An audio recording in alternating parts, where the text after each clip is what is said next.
Bem, pessoal, essa aqui é a videoaula da disciplina de heurísticas e meta-heurísticas. E o objetivo dessa aula não é entrar no conteúdo propriamente dito, é só explicar basicamente como é que é a disciplina de modo geral, porque especialmente os alunos de pós-graduação eles só fazem a matrícula na próxima semana, então é sempre bom você dar uma olhada na disciplina e tal.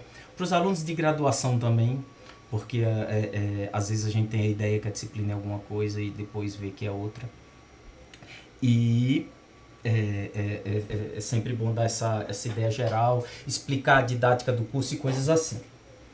E a partir da próxima aula, a gente entra no assunto propriamente dito.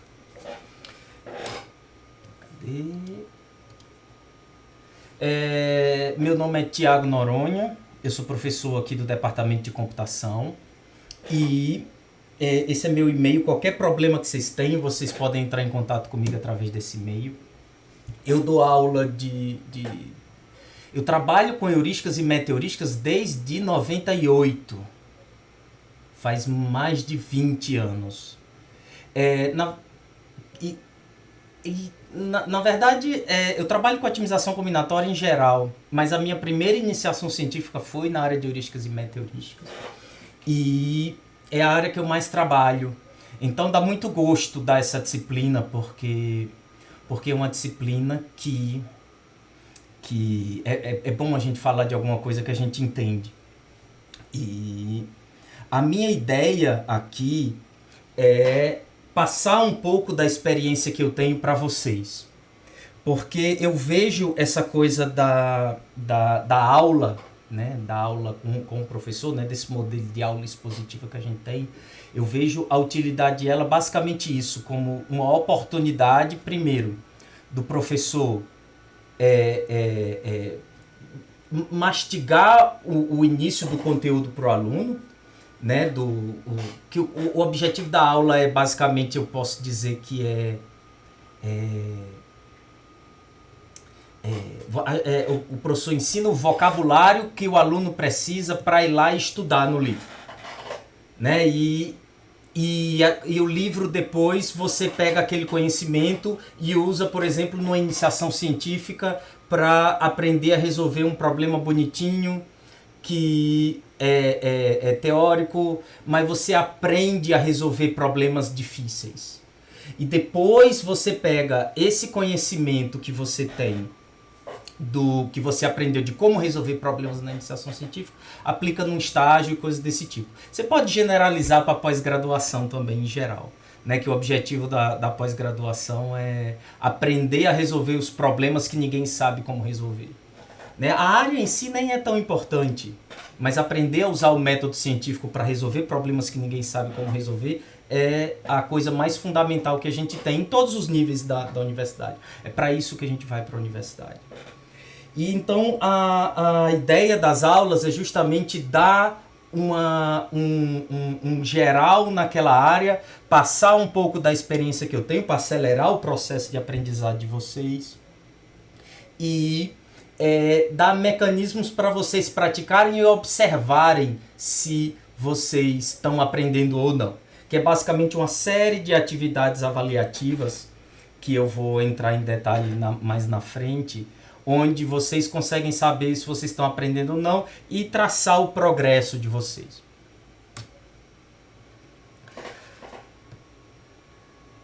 A primeira coisa que eu vou comentar aqui é mais geral, mas esse desenhozinho é um desenho que eu faço bastante, porque confunde muito, as pessoas se confundem muito quem trabalha com algoritmo, com computação, especialmente as pessoas que vêm das engenharias, elas se confundem muito com isso. Então, basicamente, no fim das contas, o que a gente quer resolver é sempre um problema do mundo real. Tem gente que nem sabe disso, tá tão contente e satisfeito fazendo pesquisa teórica que não serve para nada, que não está focado nisso. Tudo bem, mas a pesquisa teórica que aquela pessoa faz, ela é financiada pela sociedade porque espera-se que em algum momento ela vai ser útil. Como? Alguém falou alguma coisa? Não? Então vamos continuar. Acho que só deu eco aqui. Ah, joia. Tranquilo, fica à vontade para interromper também, se vocês tiverem alguma dúvida. Então o objetivo é sempre resolver um problema do mundo real. E aí o que acontece? No caso da gente, seja como cientista da computação, seja como um engenheiro que usa o computador como ferramenta de trabalho, a gente não consegue resolver os problemas do mundo real diretamente, né, no mundo real. A gente tem que jogar esse problema do mundo real dentro do computador.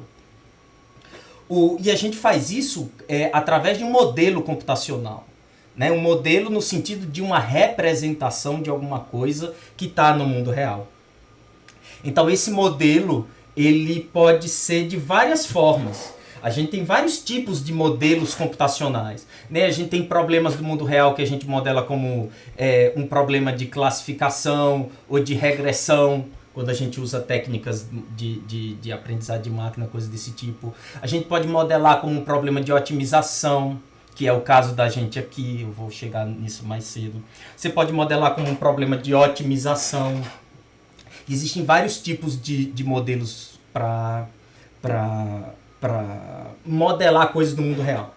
Cada forma, né, cada tipo de modelagem dessa cria um problema computacional diferente.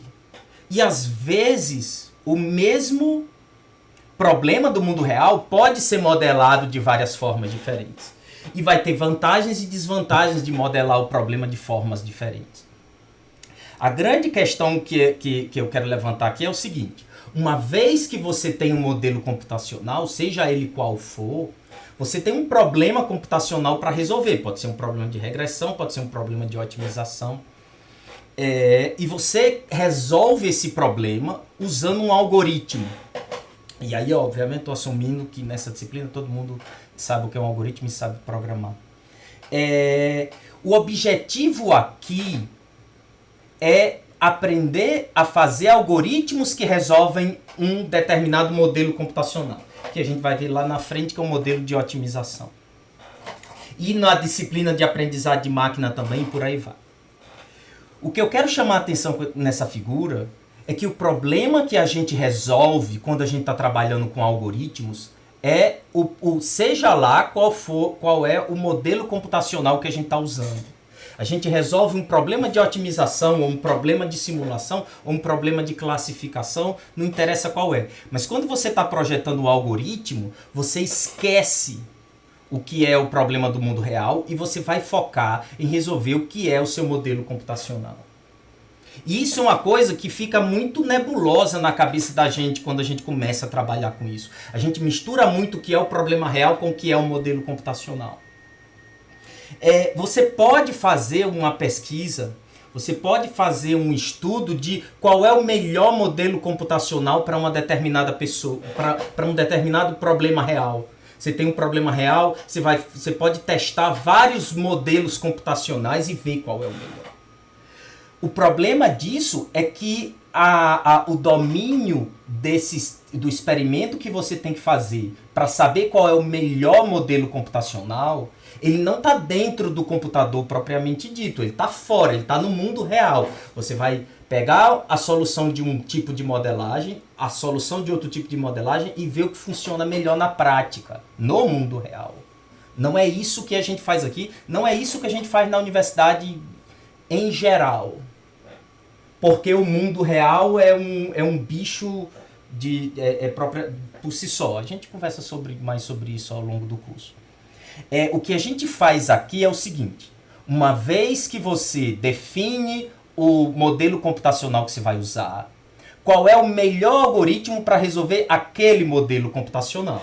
Então, dado que você tem um problema de classificação, você vai ver qual é o melhor algoritmo que resolve aquele problema de classificação. No caso da gente, a gente vai ver um problema de otimização e vai discutir qual é o melhor algoritmo para resolver aquele problema de otimização. Tá claro isso? Aí quando eu digo tá claro isso, vocês ou tiram dúvida, ou fazem comentário, ou dizem não. Ou, no caso, sim. Né? Não. Qual foi a pergunta que eu fiz? Tá claro isso? Aí alguém tem que me dizer sim para eu saber. Para eu saber que vocês estão escutando. Claro, isso. Muito bom. Certo?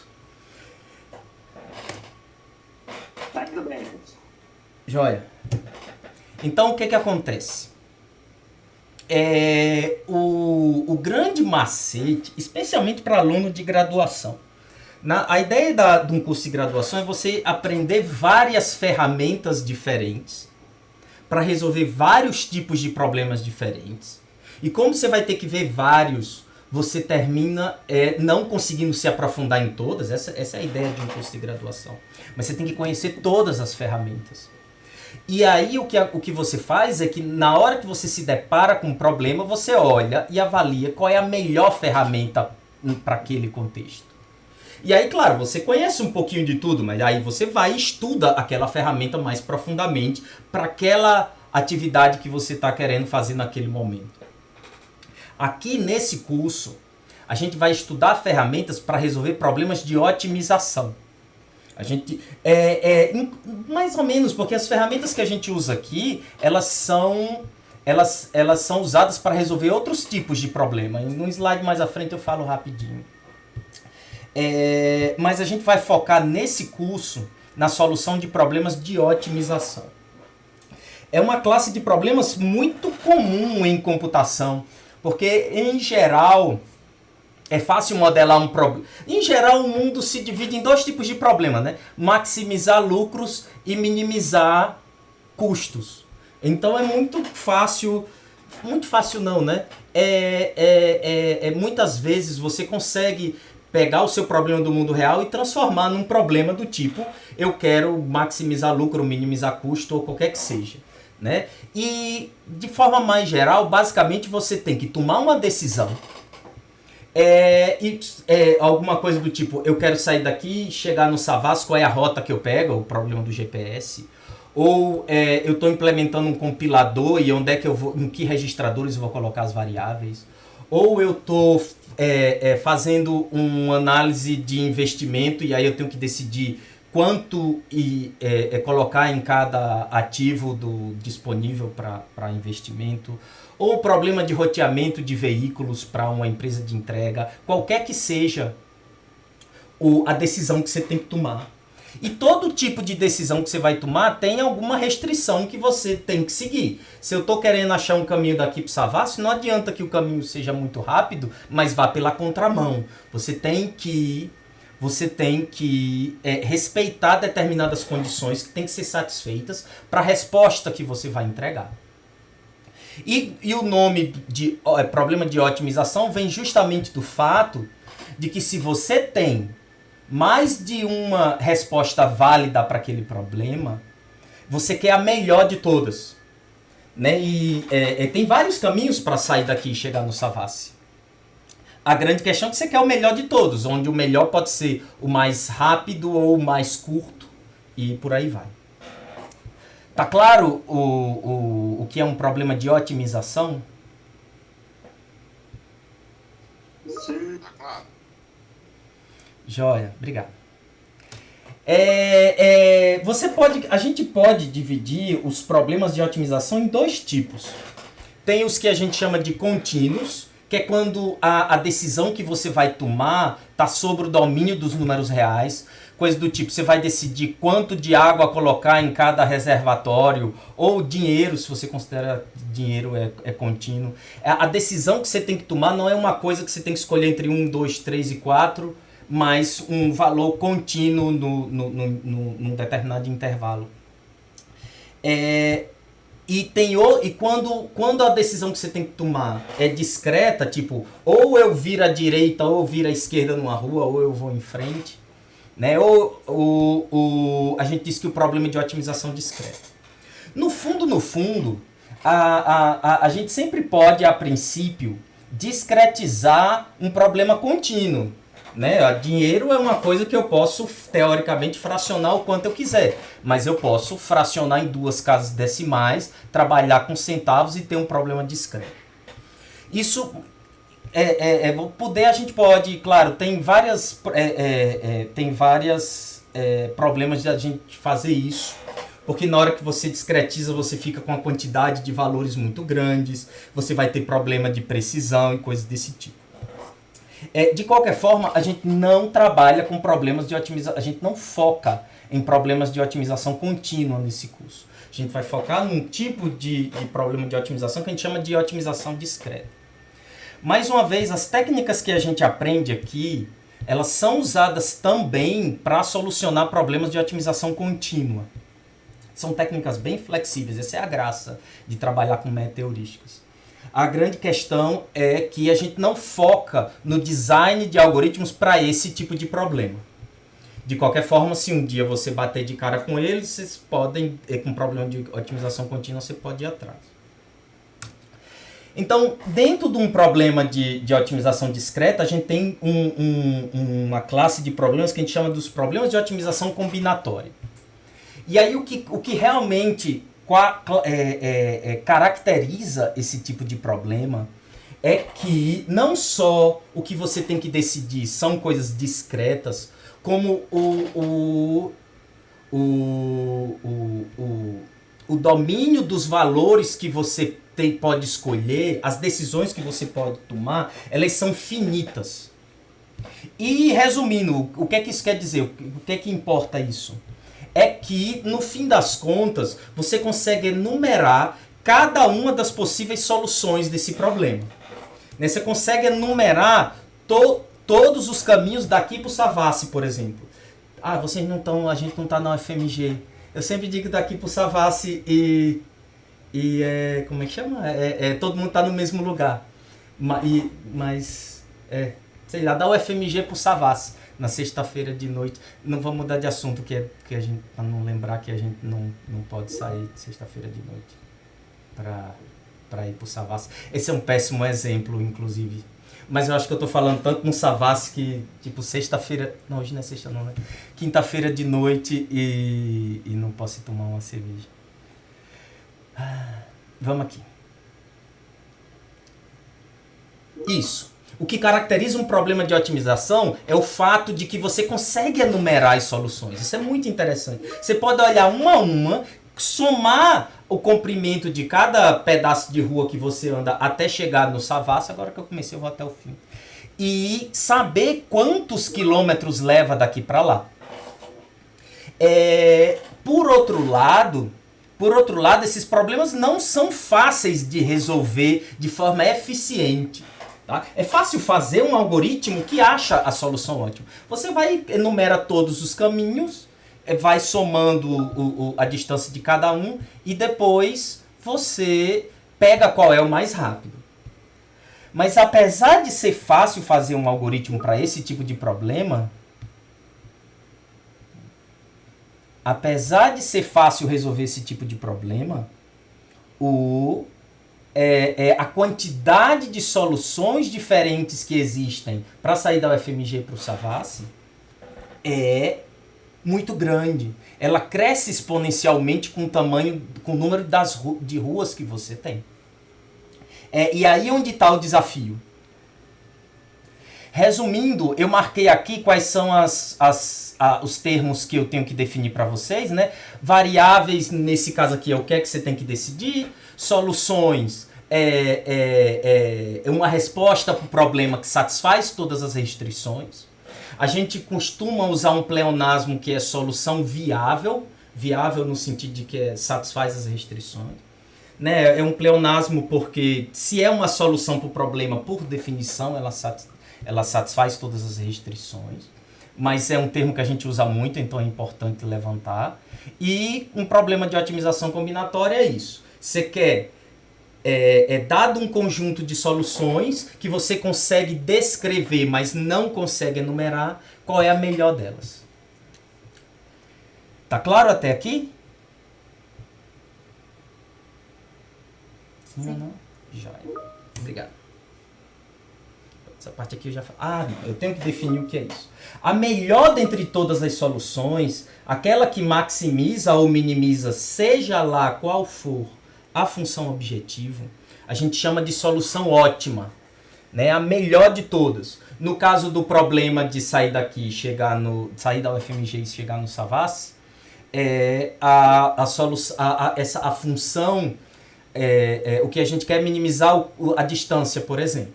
Que é o que a gente chama de função objetiva.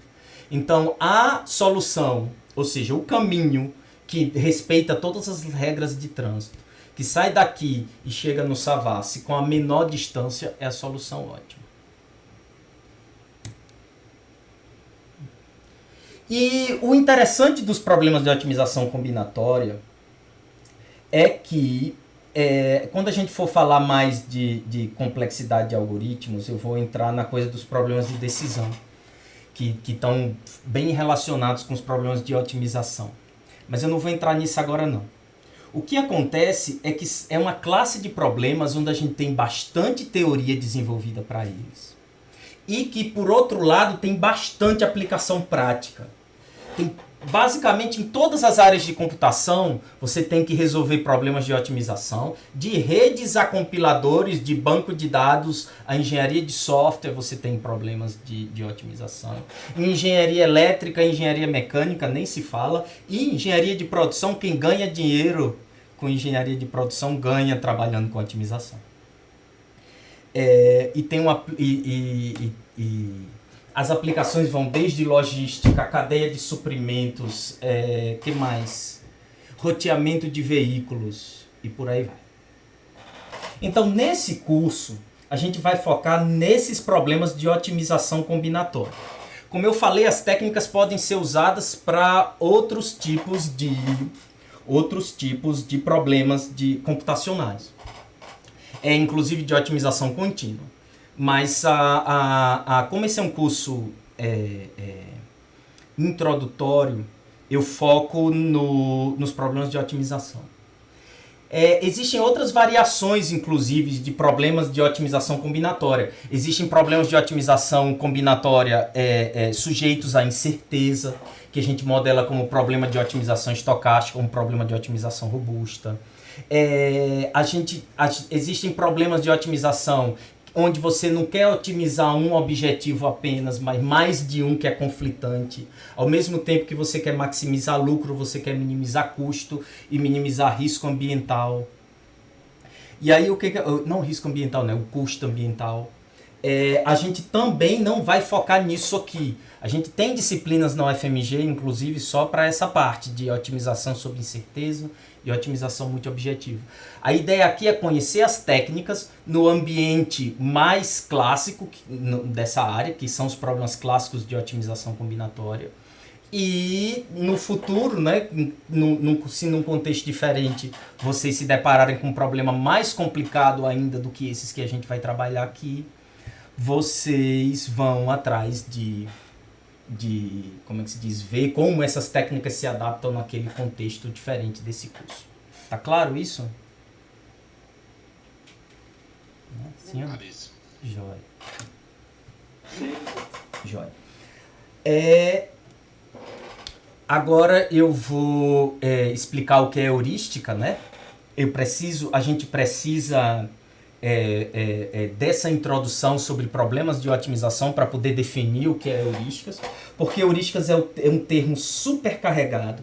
Ela tem pelo menos uns 5 significados completamente diferentes, da psicologia até a biologia do cerebral, de como o cérebro funciona e um monte de coisa. E a minha ideia aqui é definir o que é uma heurística nesse contexto de computação e de um problema de otimização combinatória. Então a primeira coisa que eu tenho que definir é o que é um algoritmo. E definir o que é um algoritmo é uma coisa bem complicada. Tá? Sem falar que eu sou traumatizado porque no segundo semestre o professor pediu para eu definir o que era o algoritmo e eu falei certinho e ele sempre dizia que eu estava errado. Porque sempre faltava alguma coisa para a definição de algoritmo. Então aqui eu trago o que eu imagino que é o mínimo das propriedades que um algoritmo tem que ter. Que é basicamente uma sequência finita de instruções, né? Não ambíguas, que é uma coisa muito interessante. O computador não sabe lidar com a ambiguidade, tem que ser precisamente cada uma das operações. Que podem ser executadas por um computador. Então, dependendo do autor, dependendo como é que chama? Da predisposição da pessoa para filosofar, não necessariamente um algoritmo é executado por um computador, mas eu estou colocando aqui como se fosse, porque no nosso contexto é isso que importa. que é utilizado para se resolver, que resolve um problema específico. E essa é uma das propriedades mais importantes para um algoritmo.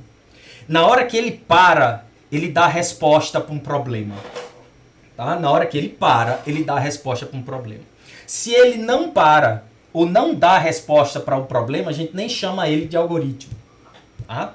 Ele tem que ser uma sequência finita, não ambígua de soluções que quando para, pode demorar um monte, mas ele para em algum momento, ele dá a resposta do problema.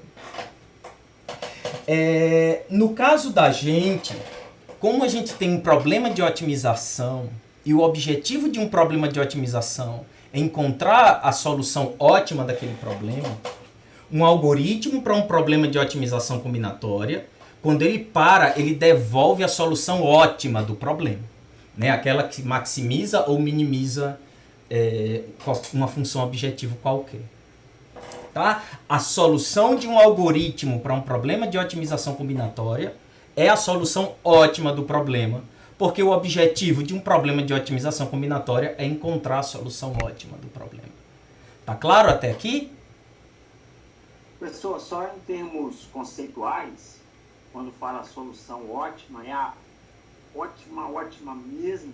Não pode ser alguma coisa que esteja assim, próximo do ótimo, mas que não seja a ótimazíssima, poderosa, né? Nota, depende de como você formula qual é o problema computacional que você tem. Depende de como você modela o problema do mundo real.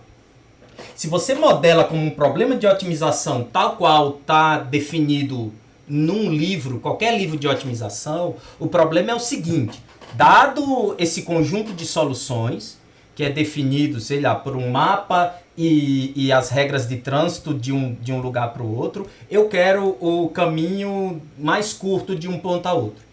Né? Se for definido como um problema de otimização clássica, a resposta de um problema de otimização é a melhor dentre todas as soluções. Você pode formular um problema como eu quero sair de um ponto e chegar em outro em menos de 10 minutos. Ou, sei lá, 10 minutos é pouco tempo, né? Menos de 1 hora.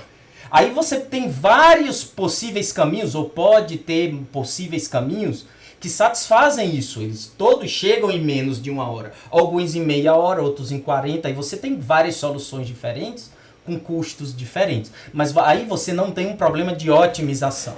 Você tem o que a gente chama de um problema de localização, que é encontrar qualquer solução que satisfaça as restrições. Então, aqueles algoritmos, por exemplo, um algoritmo evolucionário qualquer se enquadra nessa classificação que o senhor deu aí? Não. Porque um algoritmo... Depende. Qualquer lá, por exemplo. Depende. Se você consegue provar a convergência desse algoritmo para a solução ótima, você pode chamar ele de um algoritmo. Perfeito. Tanto algoritmo combinatório, por exemplo, né? De otimização combinatória. Isso. Nota, existem algoritmos que são determinísticos, existem algoritmos que são não determinísticos. A gente vai ver isso muito mais na frente. Mas basicamente é o seguinte: não importa quanto tempo leva para o algoritmo parar, mas você tem que ser capaz de provar que com 100% de probabilidade, em algum momento ele para, e quando ele para na solução ótima. Perfeito. Tá? E o algoritmo tem que ser capaz de dizer essa é a solução ótima. Se você vai olhar assim, um algoritmo genético não é uma solução ótima, porque ele pode até encontrar, mas você não sabe quando parar. Você não sabe quando parar. Um algoritmo genético é uma heurística. Deixa eu entrar no que é uma heurística. A gente precisa da definição de heurística justamente para tirar essa ambiguidade. Quando a gente fala de um algoritmo para um problema de otimização combinatória, ele cospe a solução ótima, porque essa é a resposta do problema. Mas o que acontece, a gente vai ver nas próximas aulas, que alguns, ou na verdade vários desses problemas de otimização combinatória, eles são muito difíceis de se resolver. O estado da arte do conhecimento humano, um monte de gente inteligente, principalmente chinês e indiano, Não que eles sejam mais inteligentes do que a gente, mas eles são um monte de gente. Tentaram trabalhar nesses problemas e não conseguiram resolver. E aí, os problemas estão lá no mundo real. Você precisa resolver para poder ter uma resposta mais eficiente que, quando aplicada na prática, gere um processo mais eficiente, que gera mais lucro e para o mundo girar. E aí, o que é que você faz em casos como esse? O que é que você faz quando você tem um problema no mundo real, que você pode modelar como um problema de otimização, e você não consegue fazer um algoritmo que, quando para, retorna a solução ótima? Você vai fazer, então, um algoritmo, entre aspas, que roda, executa, e quando para, ele não necessariamente entrega a solução ótima. E é exatamente isso. Em computação, o termo heurística quer dizer isso, né? Uma sequência de instruções e tal, basicamente um algoritmo, que quando para, ele não dá a resposta exata do problema, ele dá uma resposta aproximada para o problema. E aí, daí existem vários tipos de heurísticas, inclusive. O que caracteriza elas é o fato de que, quando ele cospe a solução, ela não necessariamente é ótima, ela pode até ser ótima. A gente projeta esses algoritmos para que, quando eles parem, eles cuspam a solução ótima, porque esse é sempre o objetivo de um problema de otimização. Mas ele não precisa satisfazer a condição de otimalidade. Por outro lado, quando a gente projeta esses algoritmos, apesar de não poder garantir a otimalidade, a gente espera que a solução que ele cuspa seja o mais próximo possível dessa solução. Algumas dessas heurísticas a gente garante, por exemplo, um limite de pior caso. Né? Eu não posso garantir que eu vou achar a solução ótima, mas eu garanto que, no máximo, o que eu cuspi vai ter o dobro do custo da solução ótima. Esse tipo de heurística específico, quando você consegue provar propriedades desse tipo, a gente costuma chamar na literatura de algoritmos aproximativos, porque eles garantem uma aproximação no pior caso. Existem algoritmos como Simulated Annealing, algoritmos genéticos, que um colega seu citou, a gente vai entender o que é isso no futuro. Mas o que é interessante aqui é que são algoritmos que encontram a solução ótima, mas no infinito. Né? E esse é que é o problema. A gente consegue fazer algoritmos que demoram algumas centenas de milhões de anos para resolver esses problemas, basicamente enumerando todas as soluções. Mas até isso é melhor do que infinito. Mas você consegue provar matematicamente que, no infinito, essas heurísticas encontram a solução ótima. E o que mais? É basicamente isso. E existem as técnicas onde a gente foca nesse curso. Onde a gente abre mão da otimalidade, a gente abre mão de uma prova de pior caso, até porque 2, 3, 10 vezes pior do que o melhor que existe não serve para nada numa aplicação real. E vai procurar algoritmos que funcionam bem na média. Né? Que, na média, quando você avalia eles, faz experimentos computacionais com ele, consegue ver que, na média, eles funcionam bem. E essa questão de média e como a gente faz essa avaliação vai ser mais para frente. Tainá quer falar. Tudo bom, Tainá? Fica à vontade. Oi, tudo bom? Obrigada. Minha dúvida é o seguinte. A heurística, ela não garante a otimalidade, mas ela garante o atendimento de todas as restrições que estão sendo colocadas necessariamente? Perfeito. Essa é uma excelente pergunta. Inclusive é porque eu estou refazendo todos os meus slides esse semestre. Por isso que eu estou dentro dessa janelinha bonitinha agora. E eu tirei essa parte, eu esqueci de botar de volta. Mas eu vou entrar isso melhor na próxima aula, porque eu deixei muita coisa mais teórica para a próxima aula. Uma heurística para um problema de otimização combinatória nada mais é do que um algoritmo para um problema de localização. E eu vou explicar o que é um problema de localização formalmente na próxima aula. Basicamente, um problema de localização é você tem o que é que você tem que decidir, você sabe quais são as restrições e você quer apenas alguma coisa que você possa usar. Um problema de localização, você tem que localizar uma solução qualquer que satisfaça todas as restrições. Então, uma heurística para um problema de otimização combinatória é um algoritmo para um problema de localização, porque no fim das contas, o que ele cospe não garante otimalidade, mas ele garante que é uma resposta válida para o problema, né? Viável, que satisfaz todas as restrições. Certo? Beleza, obrigada. Por nada. Qualquer coisa, vocês podem abrir o microfone também e me interromper, fica à vontade. Fica à vontade, que às vezes eu não vejo aqui. E eu vou escrever isso lá. Eu esqueci de trazer meu papelzinho para anotar os erros dos slides. Na próxima aula eu trago e coloco nesse mesmo slide aqui, é um bom lugar para escrever isso. E aí um slide rápido sobre meta-heurísticas, porque isso é metade do curso. Mas o problema de escrever heurísticas para um problema de otimização combinatória é o mesmo problema de escrever um algoritmo para qualquer problema computacional. E quem já fez qualquer disciplina de programação sabe disso. Dado um problema novo que você nunca viu, que ninguém nunca viu, que você tem que resolver computacionalmente, você tirar um algoritmo do zero que resolve ele é muito difícil. Não tem uma fórmula que lhe permite fazer isso, né? Ir lá e fazer passo a passo e chegar no algoritmo para aquele problema. Envolve criatividade, envolve um monte de coisas no cérebro da gente que a gente ainda não entende direito. De como é que a gente faz para resolver do nada, né? E tal.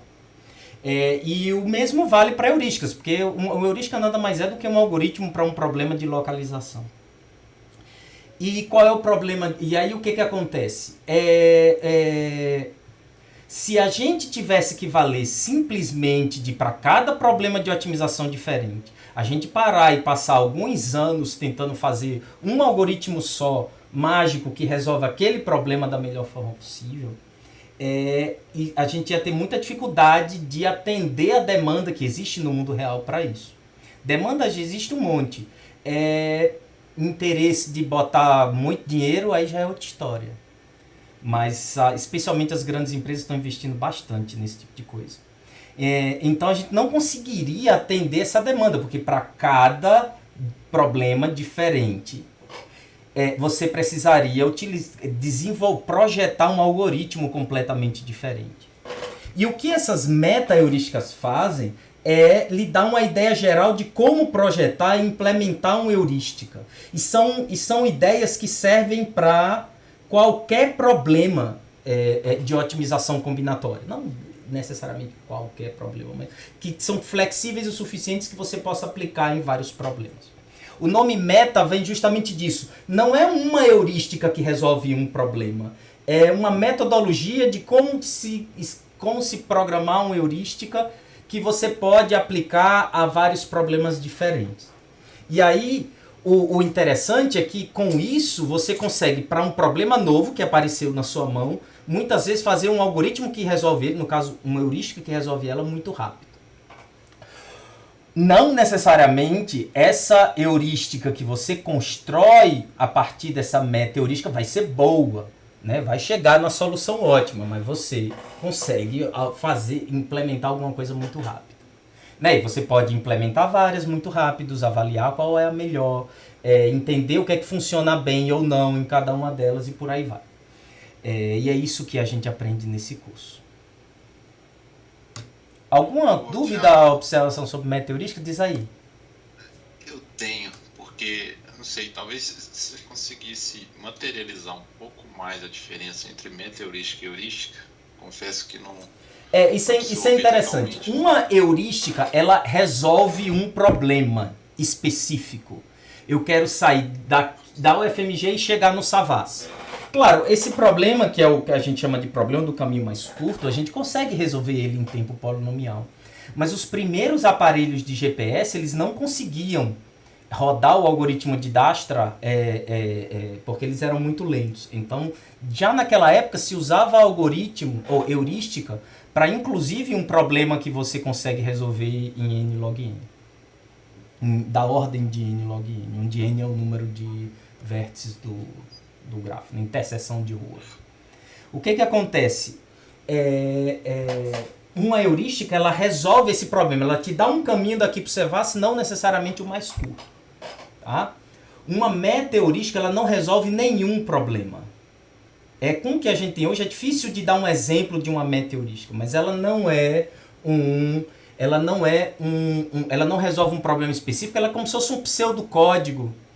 Ela é como se fosse um pseudocódigo que você preenche. Pronto. Em inglês, eu chamei de arcabouço conceitual. Em inglês a gente chama de framework. É como se fosse um framework de software. Você tem um pseudocódigo já montado e tem uns buraquinhos que você tem que implementar. E aí você vai e implementa cada buraquinho daquele para um problema de otimização diferente. Se você sabe o que é um framework de software, é exatamente isso. Quando você tem um problema de otimização diferente, você vai usar o mesmo framework, mas você vai preencher cada buraquinho daquele com alguma coisa que é específica do seu problema novo. E quando você tiver um terceiro problema diferente, você vai pegar o mesmo pseudocódigo e vai preencher aqueles buraquinhos de uma forma específica para o problema novo.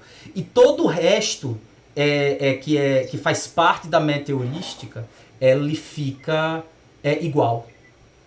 Não necessariamente igual, né? Mas a ideia é como se fosse um framework de software. Diz. Fazendo uma correlação, uma analogia assim, meio grupo, a gente pode dizer que uma heurística seria um algoritmo e uma meta-heurística seria um algoritmo que gera algoritmos. Isso, gera algoritmo é uma palavra que você tem que ter muito cuidado, né? Você tem que ter muito cuidado com essa palavra que pode dar a entender outra coisa. Ela não gera o algoritmo, né? Ela inspira, ela dá... Organiza. Organiza é uma palavra mais próxima. Você tem... É como se fosse um framework de software ou um pseudocódigo, né? Que você pode implementar de uma forma um pouco diferente para cada problema de otimização diferente que você tem.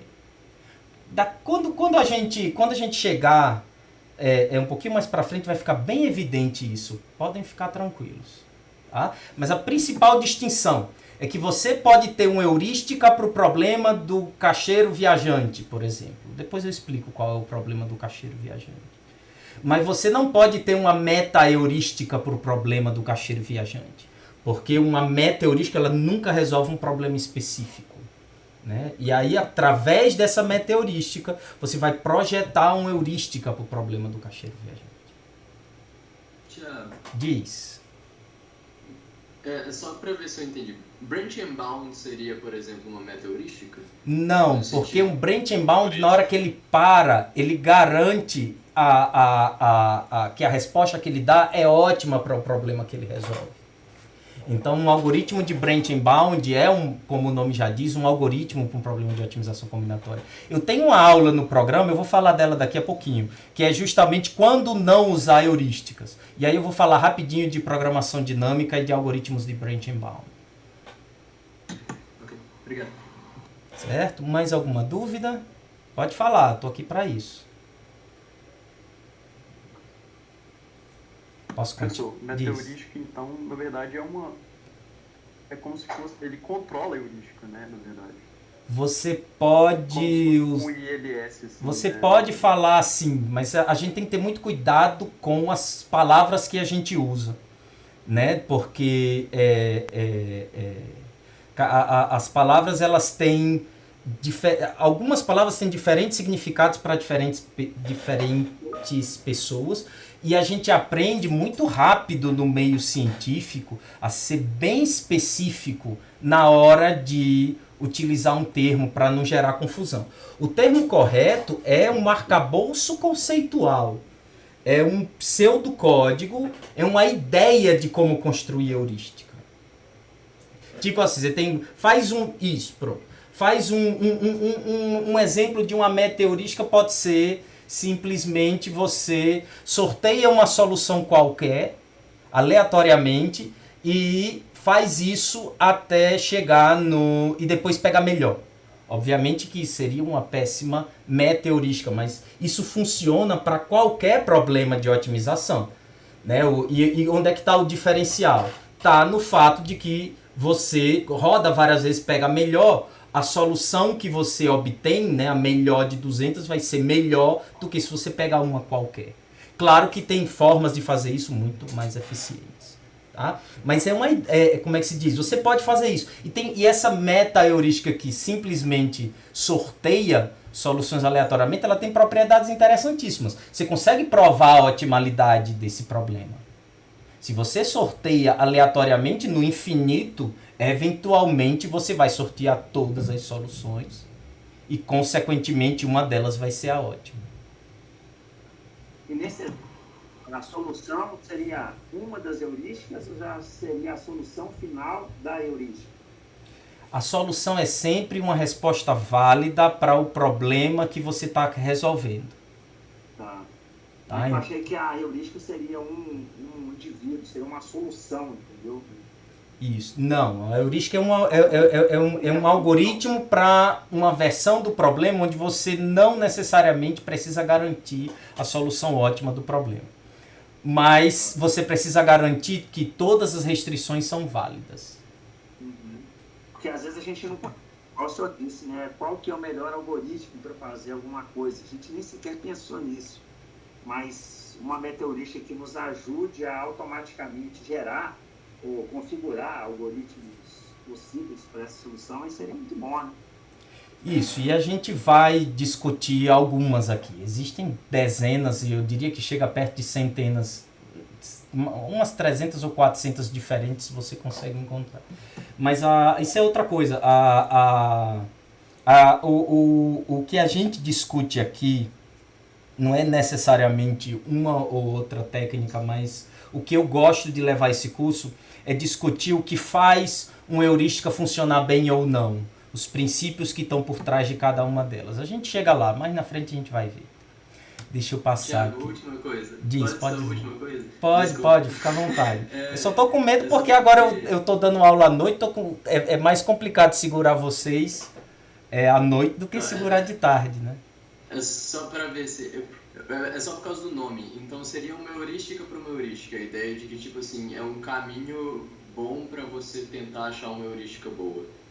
Pronto, eu gostei dos termos que você usou. É um caminho que você pode seguir para construir uma boa heurística. Perfeito. Né? Porque você pode fazer uma heurística qualquer da sua cabeça de qualquer jeito. O difícil é fazer com que ela sistematicamente devolva a solução ótima ou devolva alguma coisa que esteja em torno de 10% da solução ótima no máximo. Beleza, obrigado. E aqui está o roteiro do curso. Esse curso é um curso muito interessante. Eu adoro... Não é que eu adoro o curso propriamente dito. Eu fiz esse curso porque era o curso que eu queria ter feito quando eu era aluno. Então, a minha preocupação aqui é, dado, seja lá onde é que está o sarrafo do conhecimento de vocês, aumentar ele um pouquinho nessa área. Essa é uma disciplina optativa, então eu não tenho um sarrafo que eu preciso colocar, que eu preciso fixar, e tipo, quem não conseguir passar desse sarrafo está reprovado. Em nenhum momento, e por isso que eu dou essa disciplina como optativa, porque faz quem quer e dá um trabalho danado. Por outro lado, como eu me coloco com esse propósito de aumentar o conhecimento de cada um de vocês nessa área, eu posso fazer um curso que recebe pessoas bem heterogêneas. Uma das coisas que eu mais gosto desse curso é porque tem alunos desde graduação de 4º período, 5º período, até aluno de doutorado. Tem gente da computação, tem gente da engenharia de produção, sempre tem gente de todo lugar. Então, o que eu faço, eu gasto 4 aulas no início, dando o embasamento mínimo para todo mundo acompanhar esse curso. E, de novo, isso não quer dizer que nessas 4 aulas eu vou falar de tudo. O objetivo dessas 4 aulas sobre complexidade de problemas é explicar o mínimo que vocês precisam para acompanhar o curso. E aí tem um trabalho de leitura onde vocês vão se aprofundar se quiserem, e eu posso tirar dúvidas sobre essa parte do assunto, mas nem de longe a ideia é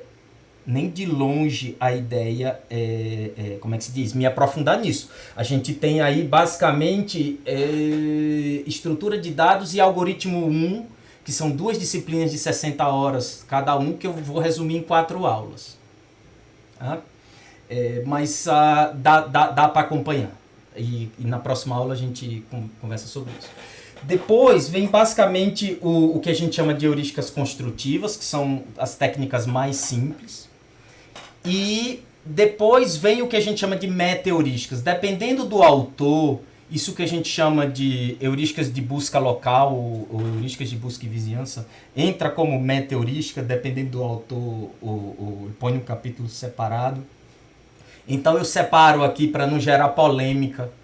E aí vem essas aulas de heurística de busca e vizinhança e de meta-heurísticas. E aí quando chegar na hora eu explico o que é uma heurística de busca e vizinhança.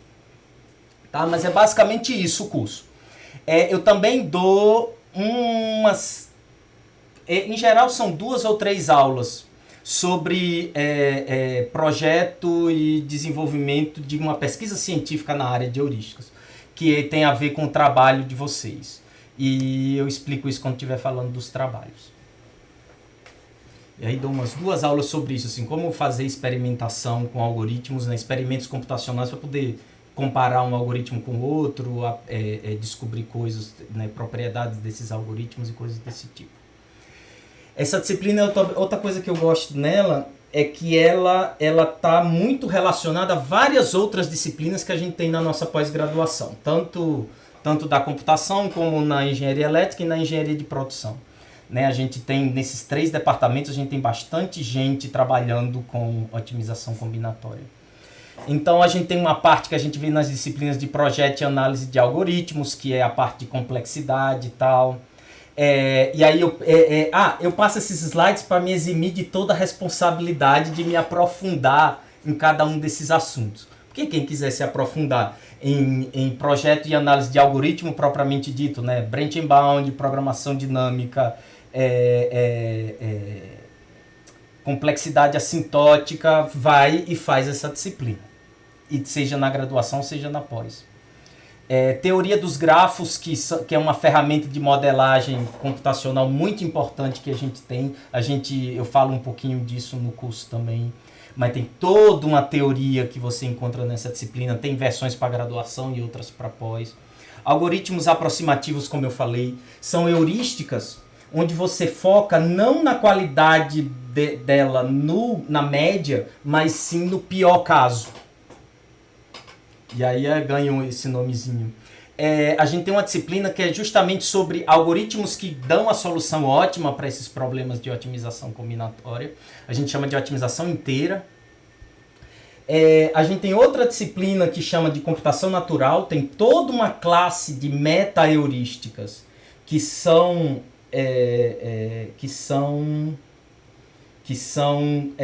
baseadas em processos naturais. E Gisele dá essa disciplina na computação. Tem uma também qual foi onde é que eu estava olhando? Na engenharia elétrica eles têm uma disciplina parecida. Acho que tem alguma coisa natural no nome também. O interessante da Gisele é que esse curso dela é focado não em problemas de otimização, mas em problemas de aprendizagem. Elétrica é evolucionário. Chama computação evolucionária. Legal a disciplina. E aí o que acontece? O interessante é que, no caso dessa disciplina da Gisele, ela não foca em problema de otimização, ela foca em problema de aprendizado de máquina.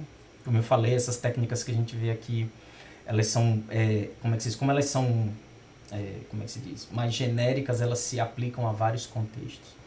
E também tem uma disciplina muito boa que a gente não tem na computação, mas a gente tem na engenharia elétrica, que se eu não me engano, o nome é Planejamento e Análise de Experimentos, que é só sobre comparação de algoritmos.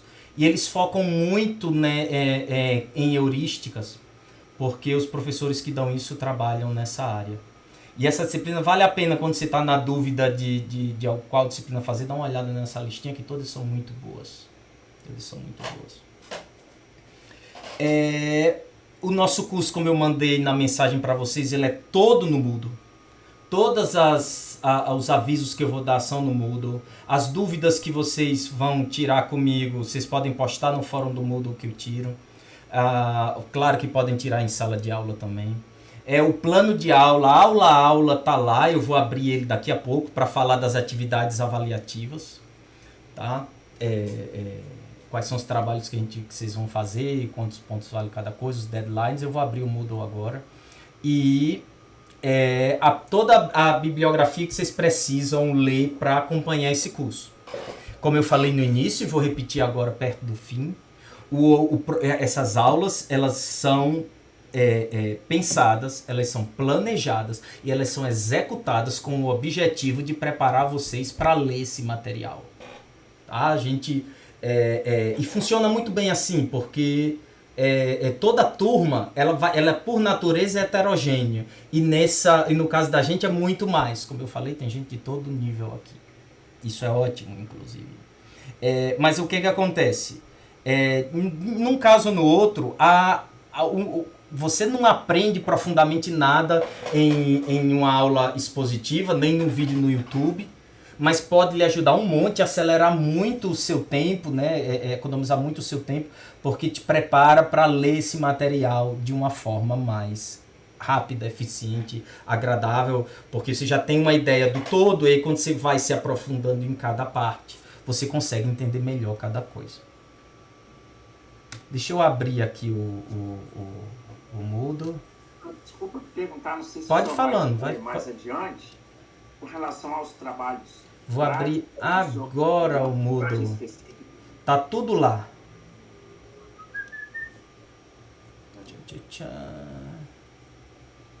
Vamos lá.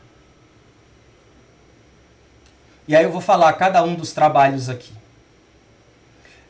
Cadê? Aqui tem os links para as aulas, né? Plano de ensino detalhado. Eu vou abrir aqui, vou dar um zoom. Vocês estão vendo, né, o meu navegador aqui? Estamos vendo. Agora dá uma travadinha, mas vai melhorar. Normal. Vai voltar. Pronto. Aí. Eita, já acho, foi demais. O do notebookzinho sofre. Pronto. Então o link disso aqui tá no Moodle. Aproveitar e ver que horas são, 8h05, estão no prazo. Não sei se é só pra mim aqui, mas tá travando bastante. Viu? A minha voz também? Não, a imagem. A minha também. Então deixa eu mexer menos aqui. Pronto.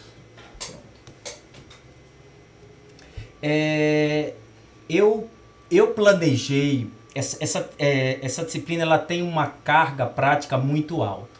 Né? O meu compromisso, como é que chama? Isso entendi, minha imagem está travando que só, deixa eu pausar aqui.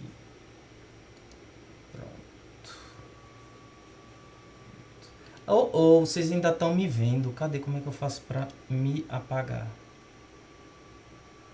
Como é que eu faço para me apagar aqui? Só um minutinho, gente. Eu esqueci de me apagar. Na verdade, não tô vendo não, tô vendo um símbolo. Ficou parecendo o símbolo do OBS, professor. Eu vou corrigir aqui, então. Cadê o... droga. Pronto. Cadê o Teams? Ele tirou minha câmera. Apareceu aí para vocês? Agora a tela sem a câmera. Pronto, é isso que eu quero que vocês vejam. Porque eu não precisa ficar me vendo o tempo todo. Então, isso aqui é o plano de ensino. Estamos vendo só o símbolo do OBS. Oh, gente. Não mais, Não, aqui isso pra foi mim. antes. Pronto, Agora foi, pessoal, agora foi. pronto, agora foi. Agora de célula, inclusive tem uma célula já destacada. Agora no foi. azul. É que eu ainda tô me acostumando com essa mágica para botar aquela eu ali naquela janelinha deu um trabalho danado. E aí tem um monte de coisa aberta aqui. Aí eu vou, a partir das próximas aulas eu vou pegando a manha. Vocês estão vendo aqui a aula 1, né? Então, sim. Joia. Então esse curso ele tem uma carga prática muito grande. O meio termo que eu cheguei é o seguinte: eu não faço prova, eu faço só trabalho, mas essa carga de trabalho ela não é pequena. Porque as coisas que a gente vai aprender aqui elas são muito práticas. A gente vai aprender a teoria, mas são coisas bem práticas e aplicadas. Então, para você poder realmente entender, você tem que aplicar elas e ver o resultado. E por isso que tem tanto trabalho para fazer. Quer dizer, tanto é muito relativo, né? Para um aluno de graduação em computação pode ser pouco, porque o cara vive só de programar. Para um aluno de pós-graduação de engenharia elétrica que já tem filho e tal, é bem mais complicado. Cada pessoa tem o seu nível e a sua condição. O importante é fazer o máximo possível e aprender o máximo possível. Eu foquei, em geral eu dou 20 aulas teóricas e no fim do curso a gente faz um trabalho bem grande que eu vou explicar daqui a pouco. E a minha ideia é tentar condensar o curso o máximo possível para terminar as aulas síncronas antes do recesso de Natal. Então eu olhei o calendário, eu acredito que dê, e a gente termina as aulas síncronas antes do Natal. Então vem essa parte aqui de revisão de teoria da complexidade, e eu continuo nessas aulas que eu chamo de quando não usar heurísticas. Porque tão importante quanto conhecer várias ferramentas é saber quando você tem que usar uma e quando você tem que usar outra. E aí eu começo explicando isso, até porque nessas aulas que eu falo um pouco de Brent-Bound, de programação dinâmica, elas são úteis lá na frente. Né? Se você não entender o básico, né, os fundamentos daquela área, fica difícil de entender o que vem depois. Depois a gente tem aquele roteiro, né? Heurísticas construtivas, busca local, e a gente vai ver aqui várias meta-heurísticas. Nem de longe todas, mas um subconjunto que eu selecionei, onde eu consigo discutir características que aparecem na maioria delas. Cadê? E por fim dessa parte teórica, tem uma aula aqui que eu vou dar em vídeo, que é justamente sobre planejamento, execução e divulgação de uma pesquisa científica na área de heurísticas. Porque o propósito do curso é justamente esse, de formar vocês pesquisadores científicos nessa área, né? Preparar vocês para isso, para se deparar com um problema de otimização combinatória e conseguir aplicar o método científico para terminar com um projeto que termina com um projeto de um algoritmo eficiente para aquele problema. Tá claro até aqui? Beleza. Tá sim. Aqui já está programada todas as entregas. Eu vou explicar cada um desses problemas na tabelinha que tem para baixo.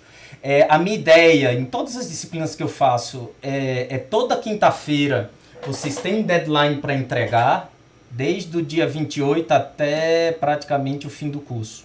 Eu vou explicar cada um desses depois. Mas é importante se programar que toda quinta-feira tem um deadline.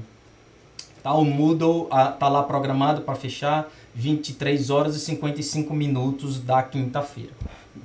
Eu deixo o Moodle aberto até o domingo. Tá? Até o domingo seguinte. Já está tudo programado lá. Se você quiser submeter na sexta, no sábado e até as 23 horas do domingo, você pode. Mas é por sua conta e risco. Se o Moodle der pau, eu vou argumentar para vocês que o deadline é quinta. Tá? O deadline é quinta e eu deixo aberto para submeter depois. Até o domingo seguinte. A minha sugestão é fazer o mais cedo possível, mas cada um que sabe onde é que está. E eu acredito que eu consiga dar essas aulas, porque como eu vou dar essas duas últimas virtuais, se a gente tiver algum contratempo, se uma ou outra aula, sei lá, der algum pau, a gente tem aí um buffer para continuar. Eu coloquei aqui 2 aulas, mas isso aqui é pelo menos umas 4 horas de vídeo. Porque quando eu falo de ciência eu me empolgo, aí termino falando um monte. Então eu botei na forma de vídeo para não cansar ninguém. E tem essas 2 aulas aqui que eu vou dar depois, que não entram nas atividades práticas, mas eu vou falar um pouquinho esse semestre sobre o que a gente chama de meta-heurísticas híbridas. Quando chegar lá eu explico o que é. O resto é basicamente trabalho, e eu vou falar desses trabalhos agora para vocês. Né? Tem vários trabalhinhos. O primeiro trabalho é o que eu chamo de trabalho de leitura. Basicamente o que tem aqui no Moodle são 5 trabalhos que tem sobre cada uma das áreas que a gente vai estudar. A literatura mínima que você tem que ler e entender para poder, como é que se diz? Dizer que pelo menos que entende alguma coisa sobre aquele assunto. E o objetivo do trabalho de leitura é basicamente ler isso aí. Cada um desses trabalhinhos vale 2 pontos, mas para eu dar a nota de vocês, eu preciso de algum texto para avaliar. Então, eu peço para vocês escreverem um resumo. Você escreve um resumo, e, sei lá, as coisas mais importantes que você leu, não interessa o que é. O que você escrever, você ganha seus 2 pontos. Tá claro o que é que eu espero do trabalho de leitura?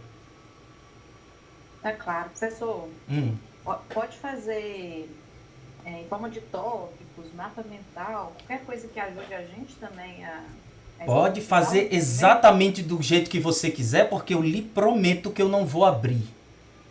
Tá? Tá bom. Te prometo que eu não vou parar e eu vou preparar, se eu for investir o meu tempo, vai ser preparando uma aula de heurísticas híbridas, que é o que eu ainda nunca dei essa parte, que eu vou preparar nova esse semestre. Então eu lhe garanto que eu vou estar preparando os slides, eu não vou ler. Tem um trabalho que eu leio e que é bem exigente, que é essa parte no fim, que é o que vale, sei lá, 70 pontos. Aí essa parte aqui é que eu realmente olho com cuidado. O que acontece? A gente tem um trabalho de implementação, são 3 na verdade, cada um vale 7 pontos, no máximo de 20. Onde basicamente eu pego um problema bem café com leite de otimização combinatória e vocês vão aplicar as técnicas que a gente vai aprender nesse curso para esse problema. A ideia é que nesse trabalho todo mundo trabalhe no mesmo problema. Porque é um problema simples, teórico, bonitinho. No caso da gente aqui é o problema do caixeiro viajante, que eu vou explicar depois. É o problema de otimização mais conhecido que existe e tal. Então você consegue aplicar todas as técnicas que a gente estuda bonitinha nesse problema. E o propósito aqui é único e exclusivamente praticar implementação de meta-heurísticas. Vocês vão me escrever um resumozinho de 1 página, mas eu tenho um roteiro aqui, né? Cadê o roteiro? Eu tenho aqui um link para um roteiro e basicamente em cada um desses deadlines vocês vão implementar uma heurística bonitinha que tem um capítulo de livro de onde você tira e você vai praticar a implementação num problema café com leite, vamos dizer assim. A parte mais interessante é o trabalho que vem depois, que é o trabalho de pesquisa, onde cada um de vocês vai escolher um problema diferente para trabalhar. Então, se você é um cara da engenharia de produção, você pode escolher um problema de engenharia de produção. Vale qualquer problema, mas eu tenho que aprovar ele. E eu vou explicar essa parte daqui a pouco. Né? Aprovar não necessariamente porque ele é fácil demais, mas especialmente porque vocês correm o risco de escolher uma coisa difícil demais para fazer nos 30 dias. Na verdade, são 4 semanas que vocês têm para executar. A implementação pode ser em qualquer linguagem. Em todas as disciplinas que eu dou e que eu posso, eu faço questão de não é fixar a linguagem que vocês têm que fazer. Por quê? Porque isso não é um curso de programação, é um curso de design de algoritmos. E se o objetivo é design de algoritmos, não interessa qual é a linguagem que você usa para, como é que se diz, fazer experimentos sobre o design que você criou. Claro que na prática a gente usa C++, porque, ou outra linguagem bem eficiente. Porque a gente está falando de problemas que são computacionalmente muito difíceis de resolver, então quanto mais rápido é o código de máquina que você gera, melhor. E C++ tem a melhor relação custo-benefício que a gente tem hoje no mercado. Então a gente costuma, se você quiser fazer em Python, você pode. Para essa disciplina não vai fazer diferença nenhuma. Certo? Já respondi. O que mais? E aí esse trabalho de pesquisa ele é bem interessante, porque a minha ideia, e nessa aula aqui eu explico, toda essa parte eu explico nessa aula que eu vou deixar gravada para vocês. A minha ideia é gravar esse vídeo antes desse prazo aqui, né? A aula está prevista para 14/12. Eu quero ver se o mais cedo possível eu gravo essa parte, onde eu basicamente vou explicar o que é que eu quero nessas atividades aqui que valem os 70 pontos. A primeira coisa que vocês vão fazer é um projeto de pesquisa. Esse projeto de pesquisa não é um TP que vocês vão implementar, não.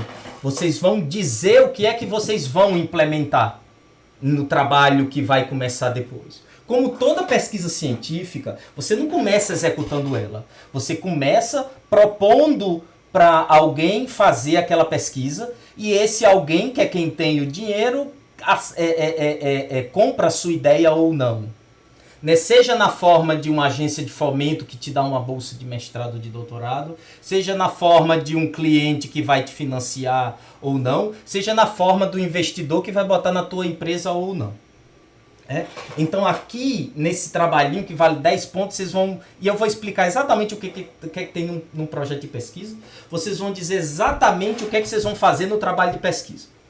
E eu digo, e aí eu corrijo rapidinho, aprovo ou não, e basicamente a nota que vocês vão ter no trabalho depois é se vocês fizeram aquilo que vocês se propuseram a fazer. E aí lá eu explico, você tem que ter muito cuidado para não propor fazer mais do que você tem tempo para fazer. Porque no fim das contas vocês têm aqui essas 4 semanas para executar.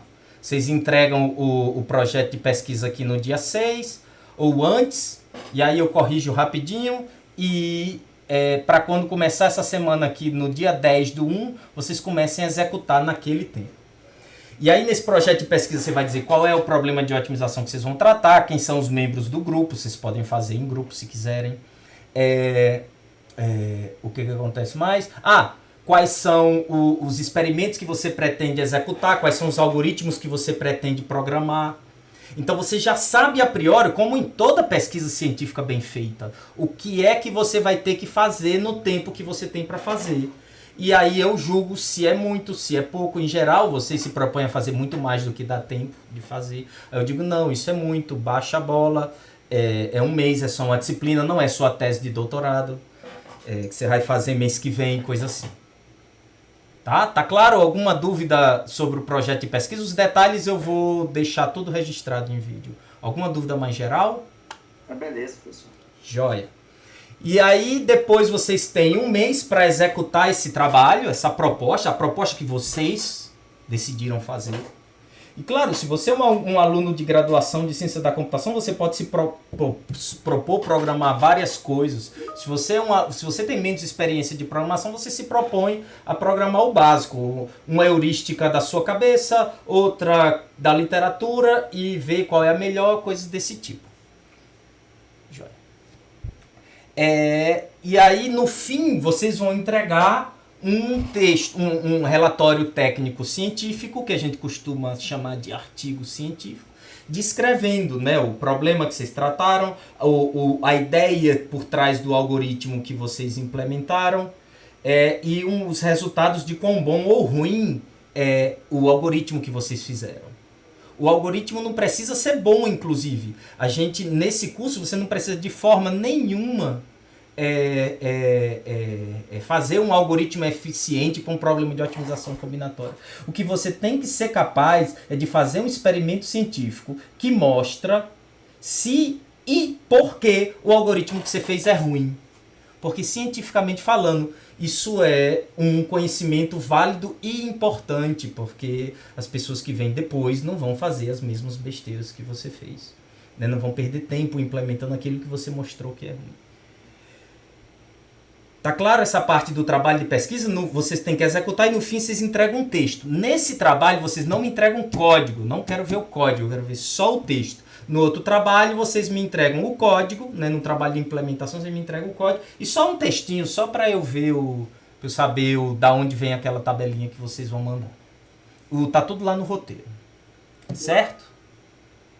Cadê? Tá ok? Beleza. Tá ok. Ah, isso aqui é outra coisa. É outra coisa do Teams que tá apitando aqui. Deve ser gente querendo entrar. Não, não é não. Tá, depois eu vejo. Vamos aqui. Sim. E não para aí. O trabalho não para aí. Vocês têm que me entregar um pouco antes do final do semestre, porque eu vou pegar esse trabalho igual num congressinho. Eu uso quer dizer, eu não vou dizer que eu usei semestre passado como é o nome do site de conferência? Nossa, deu um branco agora. EasyChair, eu acho. Então vocês submetem o trabalho de vocês, primeiro projeto de pesquisa, eu aprovo ou não, depois vocês submetem esse trabalho de pesquisa, né, o relatório, e aí eu distribuo para vocês e vocês vão revisar o trabalho dos colegas e vão receber nota pela qualidade da revisão que vocês fizeram. Tá? E na aula sobre, né, projeto, execução e divulgação, eu falo sobre o que é que se espera de uma boa revisão de trabalho. Por isso que demora 4 horas aquelas 2 aulas lá. Porque eu discuto isso também. O que é que eu espero nesse trabalho de revisão? A nota que eu dou é o quão bom é o review que você fez do colega de vocês. Né? O quão útil ele é para eu entender o que foi que o colega de vocês fez, os pontos fracos e fortes do trabalho do colega de vocês que vocês levantam, coisas desse tipo. Isso vai estar tudo explicado lá naquela aula. Isso me ajuda um monte a corrigir o trabalho de vocês, porque cada trabalho é revisado por pelo menos 3 colegas.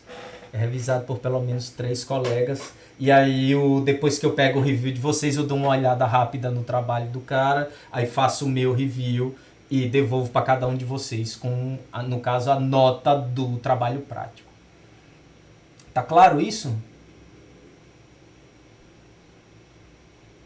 Ok. Beleza. Vocês vão fazer um videozinho também, eu esqueci essa parte, também vale 10 pontos, que é um vídeo basicamente apresentando o trabalho de vocês na aula lá sobre metodologia científica, planejamento, eu nunca sei o nome que eu dou para essa aula. Eu falo também o que eu espero de um bom vídeo que relata uma pesquisa científica na área de heurísticas. Tá claro até aqui? Sim ou não? Sim. Beleza. Joia. Então, só passando as datas, até o Natal, o que vocês têm de atividade é basicamente os trabalhos de leitura e de implementação. Enquanto eu vou dando o conteúdo teórico, vocês vão implementando as heurísticas que eu vou comentando para um problema do caixeiro viajante bonitinho. Depois vocês vão lendo a literatura que vocês precisam sobre o assunto que eu vou falando. E aí, quando acaba o recesso, vocês já vão ter escolhido um problema de otimização, vocês já vão ter, vocês vão ter mais uma semana para escrever esse projeto. Vocês vão ver que esse projeto é bastante coisa, isso não é pouca coisa. Toda a introdução do relatório final já vai estar feita, toda a revisão bibliográfica do trabalho final já vai estar feita, porque sem isso você não pode saber o que é que você tem que fazer no seu trabalho. Sem saber tudo que existe, você não tem como saber qual é o próximo passo a ser dado. E aí vocês me entregam esse relatório aqui no comecinho do ano, dia 6. E aí vocês têm um mês. E esse trabalho ele é super legal, porque ele é uma pesquisa de verdade, científica. Você não vai revolucionar a otimização combinatória nem a área de heurística, mas vai fazer uma pesquisa bonitinha, vai fazer um algoritmo qualquer, comparar, ver como funciona. E durante esse período, eu vou estar aqui nesse horário tirando dúvida de vocês, de 7 às 9. E aí eu lanço uma planilhinha fatiada em períodos de meia hora. E aí, à medida que vocês vão precisando de orientação, aí eu fico disponível no horário da aula para orientar. Fora do horário da aula também, né? Mas eu aproveito e fico no horário da aula para tirar, porque eu já estou com essa parte da agenda congelada. Certo? O melhor meio de falar com você é pelo e-mail ou pelo chat e-mail, aqui no Teams? definitivamente. O Teams não adianta escrever porque eu só abro para dar aula. Você pode mandar no fórum do Moodle também, eu vejo todo dia de manhã. Mas eu só vejo uma vez por dia de manhã e uma vez por dia à noite. Se você mandar no e-mail, eu vejo a cada 5 minutos. Porque eu sou daquela geração que não consegue passar mais 5 minutos sem olhar se não chegou e-mail novo. Estou tentando tratar isso. Mas o bom é que eu respondo rápido. E-mail é a melhor forma. Esse trabalho, vocês só tem um mês, porque vocês têm que me entregar bem antes do fim do semestre, porque vocês precisam de pelo menos uma semana para revisar esses artigos. Cada um vai revisar de 1 a 3, dependendo do número de pessoas, e todo o trabalho é revisado por pelo menos umas 3 pessoas. E aí no final eu pego tudo e dou a nota da revisão de vocês e a nota do trabalho propriamente dito de vocês. E a gente passa por todo o processo de desenvolvimento de uma pesquisa científica. Desde o estudo das técnicas, que é o que a gente vai ver nas aulas, passando pela escrita de um projeto de pesquisa, seguindo pela execução desse projeto e terminando na apresentação dessa pesquisa. Papai tá fazendo aulinha, dá tchauzinho já que você atrapalhou a aula. Ainda tá gravando, dá tchauzinho aqui. Tá gravando. Mamãe já terminou a aulinha dela, vai lá. Papai tá quase acabando aqui, meu amor, eu vou cuidar de você. Cadê? Onde é que eu tava? Revisão, isso. E aí a gente passa por todo o processo e essa é a ideia desse curso. Alguma dúvida sobre o programa? Professor, diz. Você falou que o projeto de pesquisa, dependendo do que a gente estipular, pode ser reprovado, né? Aí, pode nesse ser caso, o quê? Foi reprovado. Você dá uma orientação de como que a gente pode melhorar ou pede para fazer tudo de novo? Vocês podem me entregar a qualquer momento esse trabalho e eu corrijo ele, digo qual era a nota que você tiraria para que você tenha tempo de refazer. Não, só um minutinho, gente. Não... Depois, fecha a portinha, pode? Pode tudo. Papai, não vou pegar mais. Tá, meu amorzinho. Papai, mas a de família? Não, meu amor, pede a sua mãe, boy. Papai tá dando aula. Essa é novidade, eu nunca dei aula à noite assim, não. Fecha a porta. Tá ótimo, professor. Depois eu vou aproveitar, depois eu pego e edito essa parte. E ponho no YouTube bonitinho assim. O professor, aqui em casa também tem um. Não, eu nem me estresso mais. Depois de 2 anos eu já superei. O primeiro semestre foi cruel, assim. A gente querendo fazer tudo certinho, bonitinho, formal, como é na universidade. E o menino passa pelado pro banheiro pra tomar banho, um negócio assim. Eu vou ter que editar essa parte, definitivamente. Vamos voltar. A colega de vocês estava falando. Isso é super importante. Eu adoro isso. Eu sempre faço isso, porque eu sei que eu nunca tenho muito trabalho. Vocês me entregam antes, e aí eu corrijo, dou a nota e você tem tempo de refazer até chegar no deadline. Tá? Mas, claro, eu não posso entregar no outro dia. Então, eu peço pelo menos uma semana, vamos dizer assim, para revisar o trabalho de vocês. Às vezes é menos, mas Às vezes eu entrego rápido, depende muito de como é que tá. Mas eu gosto de revisar antes e dizer o que é que você tem que fazer melhor. E claro, isso exige de vocês um esforço grande, porque vocês têm que adiantar, terminar o trabalho tipo 1 ou 2 semanas antes para poder ter esse feedback. Isso do texto escrito, né? Porque a qualquer momento eu estou à disposição para sentar aqui e a gente discutir em grupo o que fazer, próximos passos, coisas desse tipo. Como um orientador de uma pesquisa.